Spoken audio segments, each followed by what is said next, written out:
नमस्कार, मैं हूं सलोनी और आप देख रहे हैं स्काई इंडिया टीवी। आइए बढ़ते हैं खबरों की ओर। रतलाम नगर निगम ने नवरात्रि मेले के लिए एक नया आदेश जारी किया है, जिसमें व्यापारियों को अपने नाम के साथ दुकान संचालक का नाम बोर्ड पर लिखना अनिवार्य किया गया है। यह मेला 3 से 12 अक्टूबर तक कालिका माता मंदिर में आयोजित होगा, जिसमें विभिन्न राज्यों के व्यापारी हिस्सा लेंगे। हालांकि इस फैसले का विरोध भी हो रहा है और मुस्लिम पक्ष इसे सुप्रीम कोर्ट में चुनौती देने की तैयारी कर रहा है।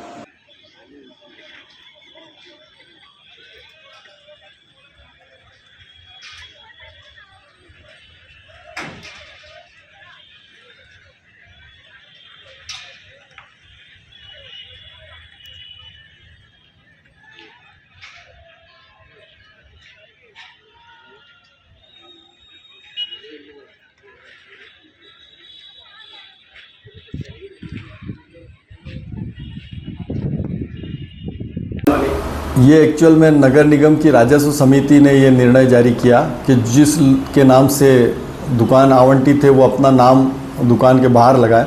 लेकिन मेले में तमाम गरीब गुरबा लोग बाहर से आते हैं और अपने रोजी रोज़गार के लिए रहते हैं, जिसमें सभी धर्म संप्रदाय के लोग रहते हैं।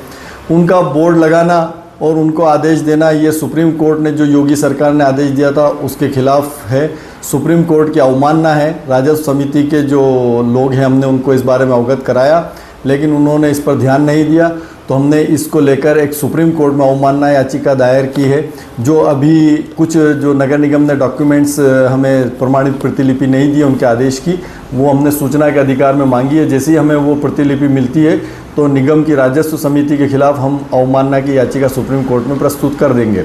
साथ ही हमने कलेक्टर साहब को भी इस बारे में अवगत कराया है कि ये एक गलत निर्णय है, जिससे हिंदुस्तान की गंगा जमुनी तहजीब और ख़ास करके रतलाम जो शांति का गहवारा है, इसको एक चोट पहुंचती है और आने वाले जो व्यापारी हैं उन व्यापारियों को भी इसमें दिक्कत होती है। धर्म आधारित एक गलत संदेश जाता है।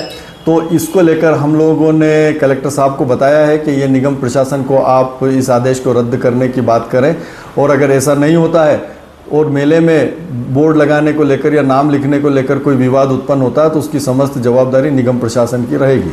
इनका उद्देश्य बता रहे हैं कि ये हमने इसलिए किया है कि कोई जातिगत नहीं, बल्कि जो दुकान है बिचौलिए ले लेते हैं उसको अंकुश लगाने के लिए। ये इनकी जो दुकान आवंटन की प्रक्रिया है ये पारदर्शी नहीं है और इसमें बहुत भ्रष्टाचार होता है। ये अपने भ्रष्टाचार को छुपाने के लिए और अपने भ्रष्टाचार के ऊपर पर्दा डालने के लिए इन्होंने ये कृत्य जारी किया है, ये आदेश जारी किया है।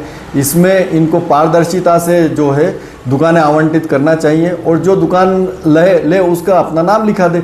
90% दुकानदार ऐसे होते हैं, आप देखते हैं मेले में, कि उनकी कोई रजिस्टर्ड संस्थाएं नहीं रहती हैं, उनका कोई नाम ही नहीं रहता है। वो तो बस ऐसे ही दुकान लगा के बैठ जाते हैं, जिसमें मनी आ रही है। छोटे छोटे लोग हैं वो लोग दुकान लगाते हैं। कोई जीएसटी पेड वाले लोग तो रहते नहीं हैं जो जिनकी संस्था रजिस्टर्ड हो जीएसटी में, तो वो अपना नाम लिखें।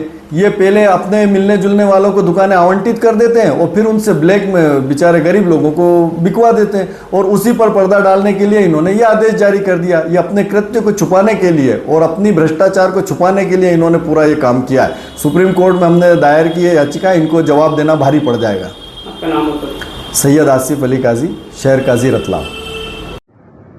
मेले में एमआईसी के राजस्व समिति का एक निर्णय है कि दुकान पर नाम लिखना अनिवार्य होगा। क्या कुछ उसका उद्देश्य, और अब इस पर लेकर जो है ऑब्जेक्शन भी आ रहा है, कोर्ट जाने की बात कही है शहर का जी? इस बात को थोड़ा गलत तरीके से पेश किया गया है। जो निर्णय पूर्व का हमने 2 साल पहले की एमआईसी में लिया था, पिछले साल लिया था, वही निर्णय इस बार भी है। ऐसा होता है कि दुकान एक व्यक्ति के द्वारा ज़्यादा से ज़्यादा दुकानें ले ली जाती है, फर्जी आधार कार्ड लगा के ले ली जाती है, और फिर उनका गलत तरीके से वापस आवंटन कर दिया जाता है ज़्यादा पैसों में, और जो ज़रूरतमंद होते हैं उनको टाइम पे मिल नहीं पाती है। तो हमारा यही उद्देश्य है कि जिस व्यक्ति का आधार कार्ड हो, जिस व्यक्ति के नाम से दुकान बुक हो, वही व्यक्ति उस दुकान पर बैठे और वो अपना आधार कार्ड वहाँ पे ज़रूर लगाए। किसी का एड्रेस या फ़ोटो या किसी का नाम लिखना ज़रूरी नहीं है। उसका आधार कार्ड लगाने का उद्देश्य ये है, मैं दोबारा बता रहा हूँ, कि वही व्यक्ति उस दुकान पे बैठे जिसने दुकान ली है।